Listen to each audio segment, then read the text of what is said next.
मैं दूल्हा पर छावन गीत गाने जा रही हूँ। अगर पसंद आए तो लाइक और शेयर कीजिएगा।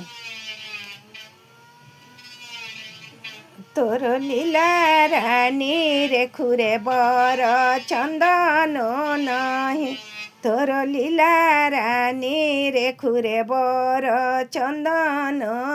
माई तोरी बहु राहिनी बर दल साजहु ना जाने होब रकते कलुलु आयो रे बर तोर अखियानी रे खुरे बर कजलो नाही चाची तोरी बहु राहिनी बर दल साजहु ना जाने होब रकते कलुलु आयो रे बर कते कलु तोहर गालावानी रे खुरे बर चयन नाही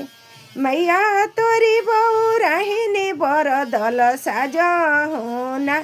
जाने हो बर कते कलुलु आयो रे बर कते कलु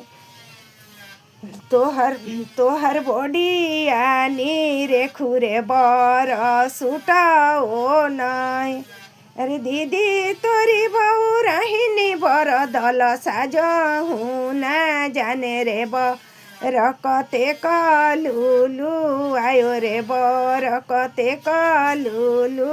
आयो रे बर। अब मैं इसी में दूसरा परछावन गीत गाने जा रही हूँ। ये दूल्हा के परछावन गीत है, दूल्हा का परछावन गीत है। जब मड़वा में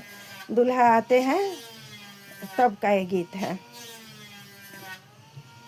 चलनी के चालल दुल्हा सुप के झटकारल हो निंद के भर मल दुल्हा अम्मो नाची नसु हो निंद के भर मल दुल्हा अम्मो नाची नसु हो उठु उठु अधरै तिनी गोती परिछु दामा दहो निंद के भर मल दुल्हा अम्मो नाची हसु हो निंद के भर मल दुल्हा अम्मो नाची कई रुपैया के गोती निगज मोती हार हो